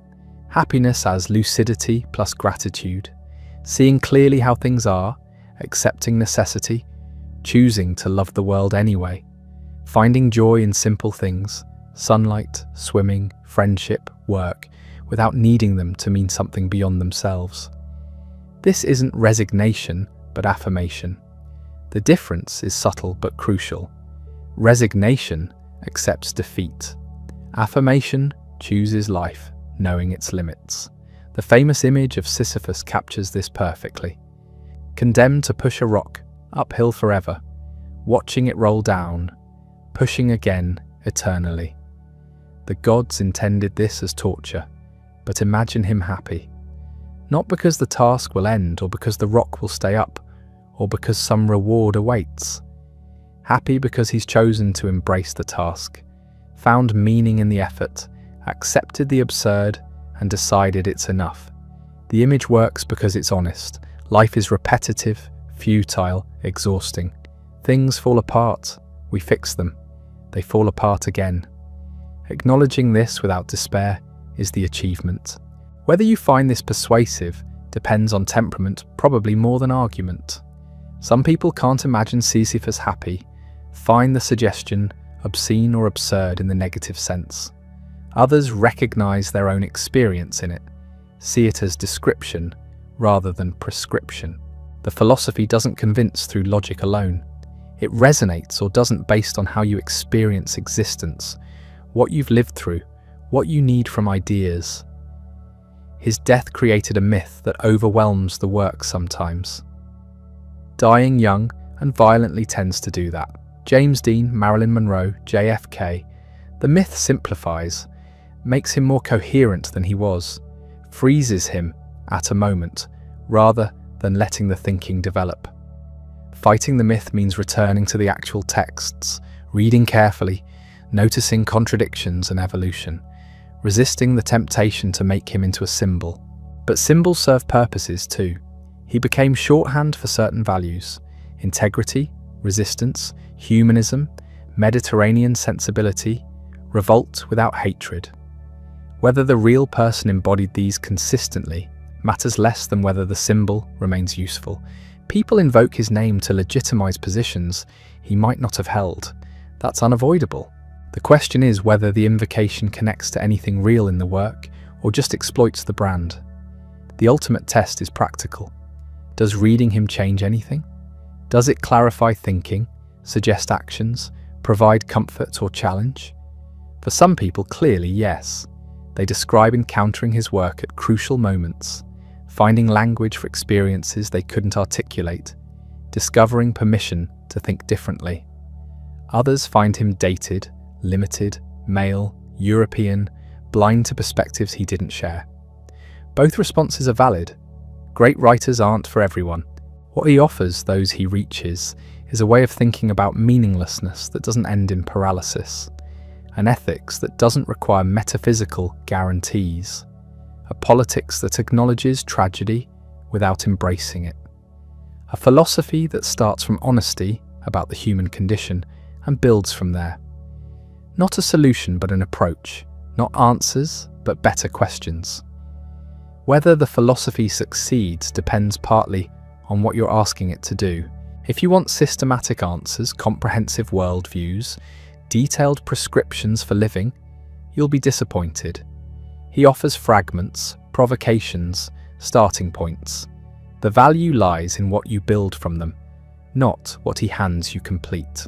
His influence on literature extended beyond philosophy into pure storytelling technique. That flat, transparent prose style, short sentences, simple words, minimal description, became a template. Hemingway had pioneered something similar, but his version carried more implication, more iceberg beneath surface. The Camus style is what you see. No tricks, no hidden meanings, just clarity. Novelists afterward either imitated this or deliberately rejected it, writing baroque, complex, layered prose as explicit counterstatement. Either way, they were responding to him, defining themselves in relation to his example. The question of whether he was primarily novelist or philosopher produces tedious arguments. He called himself both. The division seems artificial anyway. Sartre wrote novels and plays. Nietzsche wrote aphorisms and poetry. Kierkegaard wrote pseudonymous dialogues. Philosophy doesn't require academic prose. Sometimes narrative conveys ideas better than argument, reaches different audiences, sticks in memory more effectively. The stranger communicates something about alienation that no essay could match. Whether that makes it philosophy or literature matters only to people defending departmental boundaries. His Nobel Prize acceptance speech reveals interesting tensions. He speaks about the writer's role, the artist's responsibility, the need for literature to serve humanity. Noble sentiments, sincerely meant, but they sit oddly with his actual practice. His novels aren't didactic, don't preach, refuse to tell readers what to think. The gap between what he said writers should do and what he actually did as writer suggests someone still figuring things out, caught between competing impulses. That's more interesting than consistency would be. Finished thinkers are dead thinkers. The political misjudgments look worse with distance. Supporting French colonialism in Algeria even partially seems indefensible now. His arguments that immediate independence would cause chaos, that Europeans born there had rights too, that gradual reform was better than violent revolution, these weren't entirely unreasonable at the time, but history proved them wrong. The Algerian War became exactly the nightmare he feared, and French withdrawal happened anyway. His position satisfied nobody, angered everyone, accomplished nothing. Sometimes the middle ground is just the place you get shot from both sides. But refusing to judge historical figures by contemporary standards doesn't mean ignoring their failures either. The balance is acknowledging context while maintaining critical distance. He got this wrong. The reasons are partly personal. His mother lived in Algeria, he feared for her safety, and partly philosophical, his commitment to non-violence making him distrust revolutionary movements. Understandable doesn't mean acceptable. You can see how someone arrived at bad positions without excusing the positions themselves. His relationship with Sartre's eventual break wasn't just political. Personal resentment, jealousy, wounded pride all played roles. Sartre's philosophical output dwarfed his. The existentialist label stuck to Sartre more than him. Being and nothingness became the canonical text while his work seemed lighter, less rigorous. Whether he minded this consciously or not, the dynamic created tension. When political differences emerged, they provided excuse to sever a relationship already strained. The published exchange of letters reads like two people who'd wanted to fight for years, finally finding acceptable reason. The question of whether he was actually existentialist matters less than why he rejected the label so insistently. Partly, he disliked movements and categories generally, wanted to remain independent.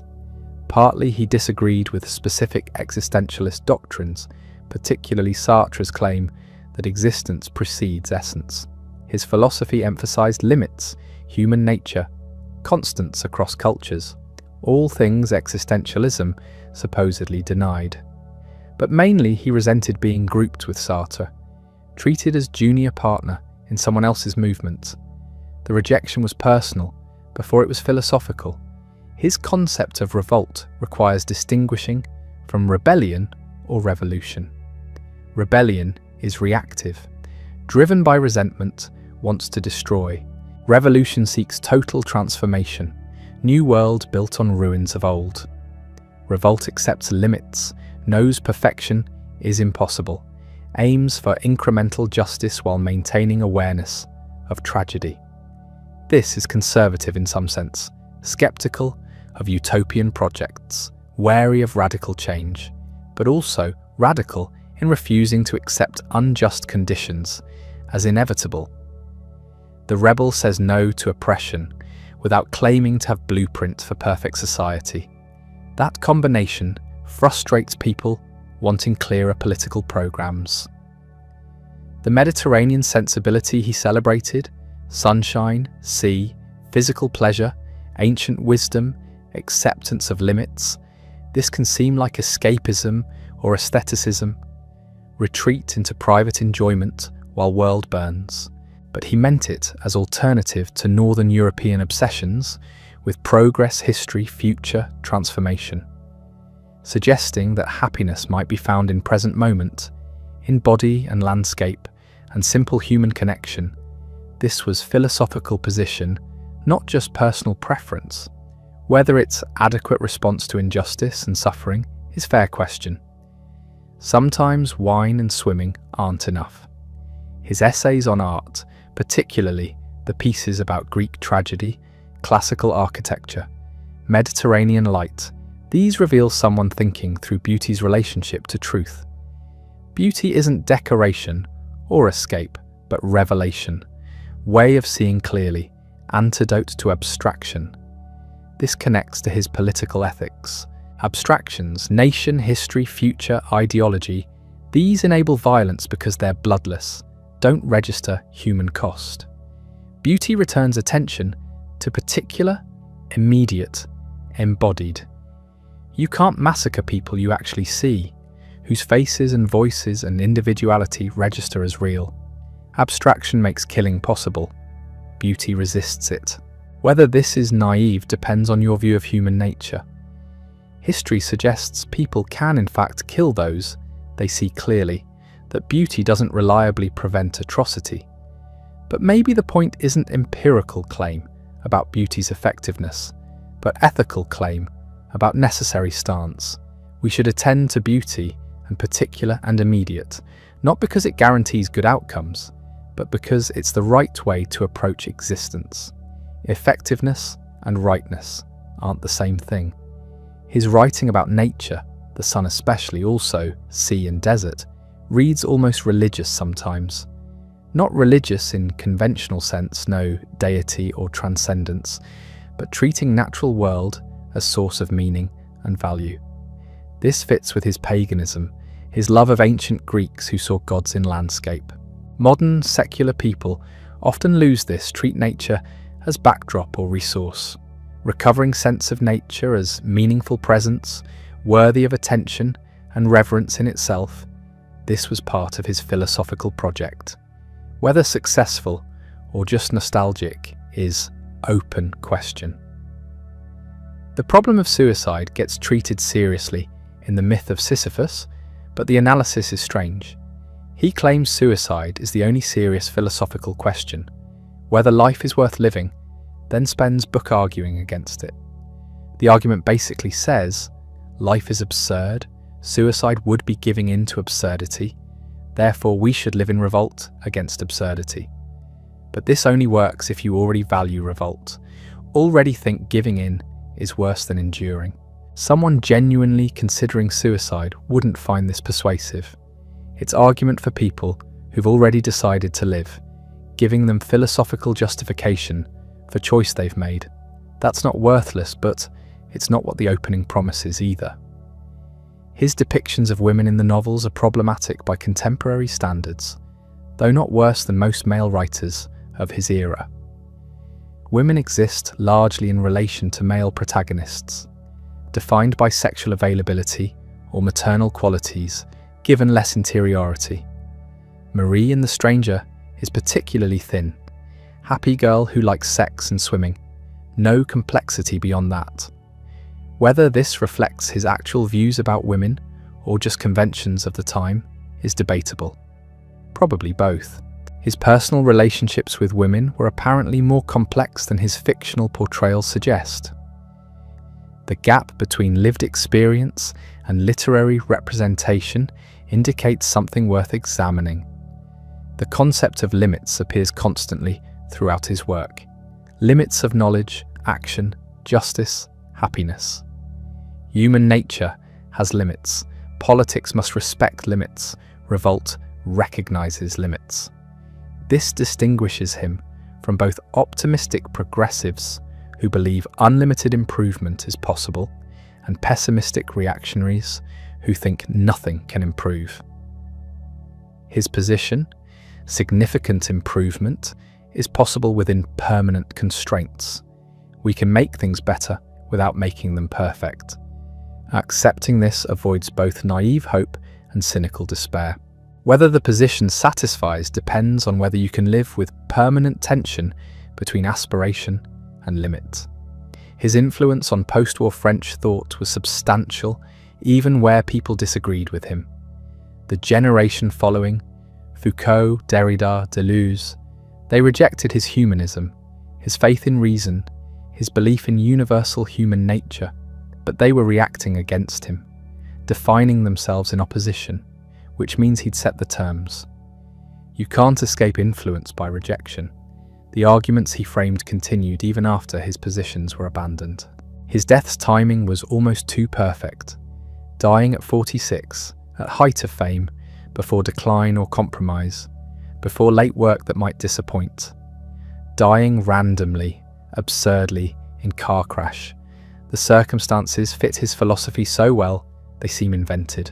But they weren't. Sometimes reality cooperates with symbolism. The myth this created, tragic hero, cut down in prime, it's not entirely false, but it's not entirely true either. Real person was more complicated, contradictory, unfinished than myth allows. Reading him now means reading across considerable distance, cultural, temporal, political. The Cold War context that shaped his positions has vanished. Colonial questions he struggled with have different forms now. The existential mood of post-war Europe seems remote. But certain themes remain current: meaninglessness, violence, justice, happiness, how to live without guarantees. These don't age. Every generation faces them new. The question of whether his work will last another 50 years is unanswerable, but interesting. Literary reputation is unpredictable. Writers considered major in their time vanish. Minor figures get rediscovered. Current academic fashion tends against him. Too humanist, too universalist, too male, too European. But academic fashion isn't final judgment. Readers keep finding him useful. Students keep encountering him.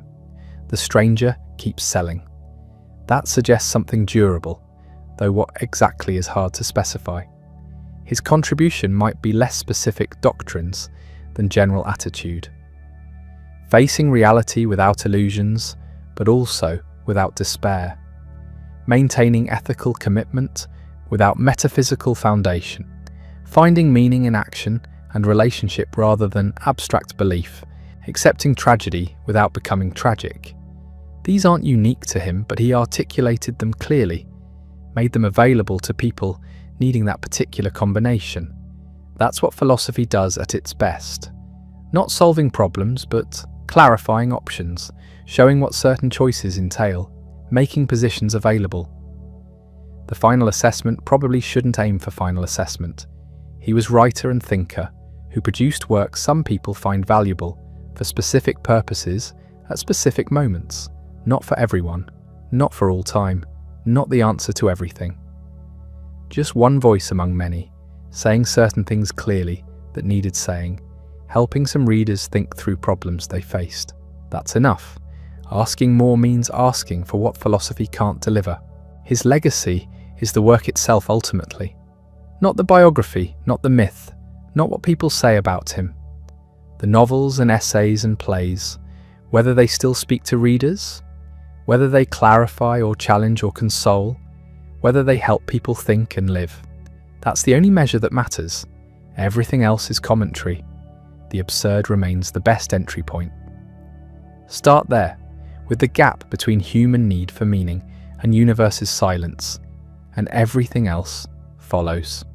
His entire project was finding ways to live in that gap without either denying it or being crushed by it.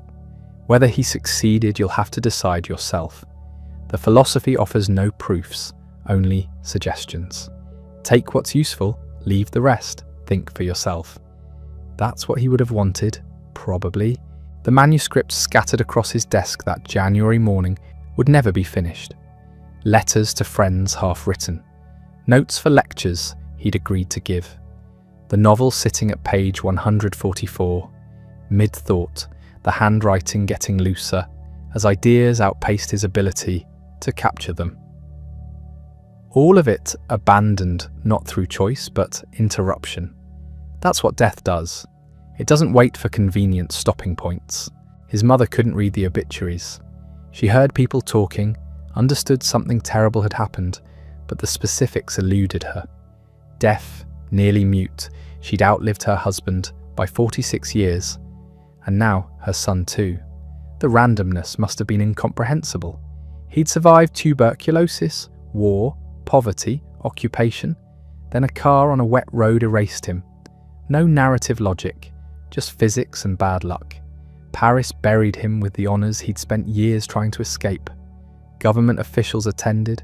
Speeches were delivered about loss to French letters, to moral philosophy, to the nation. None of it would have pleased him much. He'd wanted to write in Lourmarin, away from ceremonies and official recognition, away from being Albert Camus, the public intellectual. Just write. Figure out what he actually thought about his childhood, his mother, the sun on Algerian beaches. The first man was supposed to be that reckoning. We got fragments instead, which is appropriate somehow. His philosophy never promised completion, never suggested you'd arrive at final answers. The process was the point. Thinking clearly, living honestly, pushing the boulder up, knowing it rolls back down. He didn't finish the argument because the argument can't be finished. Each person has to work it through themselves. The readership split immediately into factions. Some claimed he'd been moving toward political conservatism. Others insisted he was radicalizing. Some read the late work as retreat into aestheticism. Others as maturation beyond youthful certainty. Everyone found the Camus they needed. That's what happens when a writer dies mid-career. The trajectory gets frozen, the destination unknown, so people project their preferred endings. What actually remained was simpler than the mythology, a collection of books, some very good, some less so, ideas about absurdity and revolt, and limits that some readers found useful. A prose style that influenced how subsequent writers constructed sentences. A life lived imperfectly while advocating for perfection, which is just the human condition described accurately.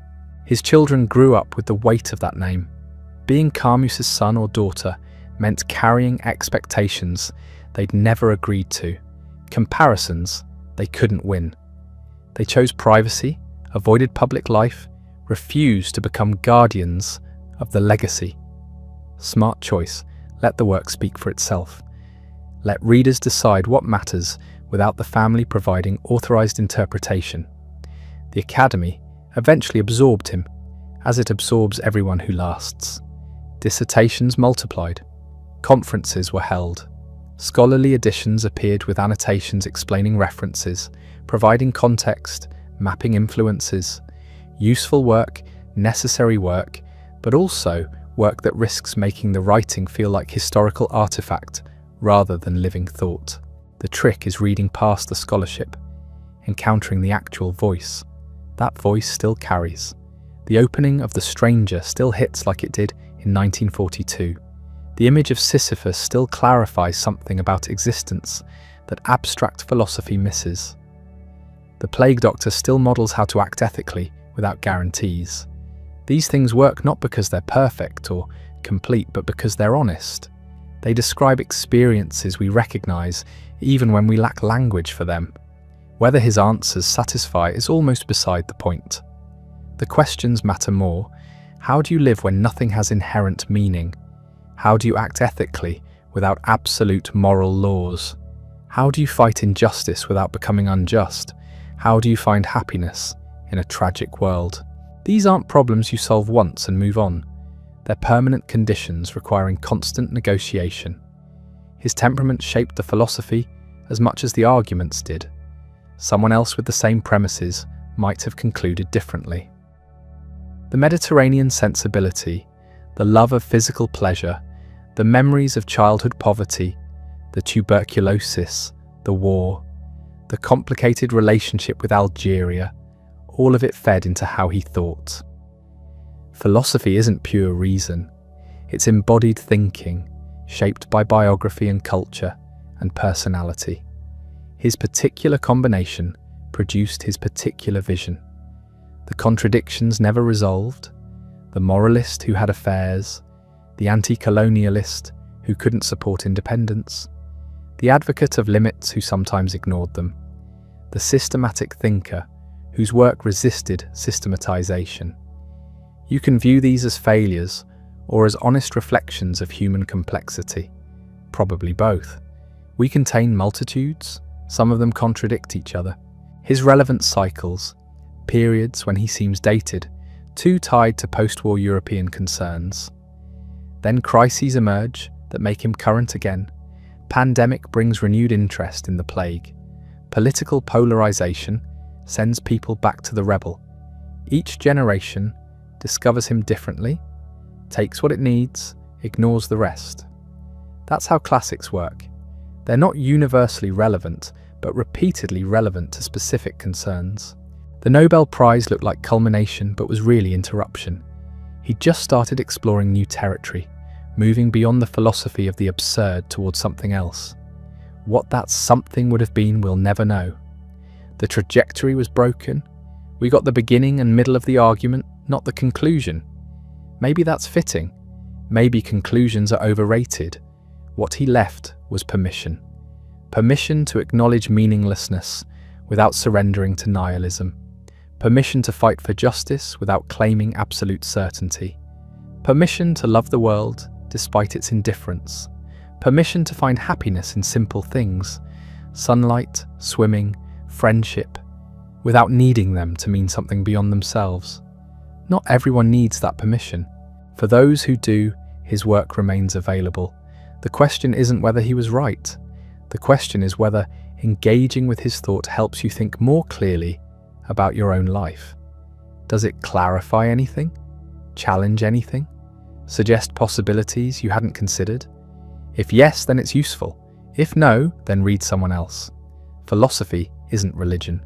You don't have to accept the whole system or reject it completely. Take what works. His grave in Lourmarin stays simple. No monument, no grand inscription. Just a stone with his name and dates. People visit, leave flowers, take photos. The pilgrimage site phenomenon he would have found embarrassing. But symbols serve purposes beyond the person's wishes. He represents something for people who need that representation. Fighting that would be futile. The manuscripts recovered from the accident site, bloodstained, crumpled, but readable, they got preserved in archives. Scholars study them, track revisions, analyse what he was attempting. But the unfinished quality is the message. Life interrupts, work remains incomplete, plans go unrealised. That's not tragedy, that's just what happens. Making peace with incompletion is part of accepting absurdity. 64 years have passed since the crash. Everyone who knew him personally is dead now. The direct memory has vanished. What remains is mediated through text, through scholarship, through mythology. That's all any writer gets eventually. The work either survives on its own terms or it doesn't. His has. Whether it continues another 60 years depends on whether future readers find it speaks to their concerns. The final image should be Sisyphus. Not the tortured figure the gods intended, but the one Camus imagined. Walking back down the mountain after the boulder has rolled down again, fully conscious of what awaits, choosing to push it up anyway, finding something like happiness in that choice. Not because the task will end or because the rock will stay up, or because some reward awaits, just because the alternative, giving up, lying down, accepting defeat, that's not living. Whether you can imagine Sisyphus happy determines whether the philosophy works for you. Some people can't. They find the suggestion absurd in the negative sense, a trick with words that doesn't correspond to real experience. Others recognize themselves in the image, see their own lives in the endless repetition, the meaningless task, the choice to continue anyway. The resonance or its absence is the test. He gave us that image and a handful of others. The stranger who won't perform expected emotions. The plague doctor who fights knowing he'll lose. The rebel who says no without claiming to have all answers. The man who loves sunlight and sea despite knowing death is coming. Take them or leave them. They're available. That's all any writer can do. Make something, put it out there, hope it finds the people who need it. The work sits on shelves now, spine out, waiting. Some copies pristine, never opened. Others marked up, underlined, passages memorized. Both conditions are fine. Books exist to be used or not used according to need. His particular combination of honesty and hope, darkness and beauty, philosophy and story, it serves some readers and not others. That's how it should be. What he understood was that you can acknowledge life's meaninglessness and still choose life. That rebellion against absurdity doesn't require belief in ultimate victory. That solidarity with other people matters even when nothing cosmic justifies it. That beauty exists and deserves attention even in tragic circumstances. That limits are real and ignoring them leads to horror. That happiness is possible without illusions. These aren't solutions, they're stances, ways of orienting yourself toward existence when easy answers aren't available. The boulder is at the bottom of the mountain again. It's always at the bottom of the mountain. The question is whether you walk back down to push it up again. His answer was yes. Not because pushing it is meaningful in some ultimate sense, because that's what living is. The task itself, the effort, the consciousness of what you're doing while you're doing it, and somehow impossibly finding that enough. That's where we leave him. Not with final answers or complete systems or resolved contradictions, just with the work, the questions, the images that stick. Whether they help you think about how to live is between you and the text. He's not here to explain or defend or clarify, just the words he left behind, arranged in the order he chose, saying what they say. Read them or don't. Take what's useful. Think for yourself. Push the boulder. Imagine yourself happy. That's the whole argument. Everything else is commentary.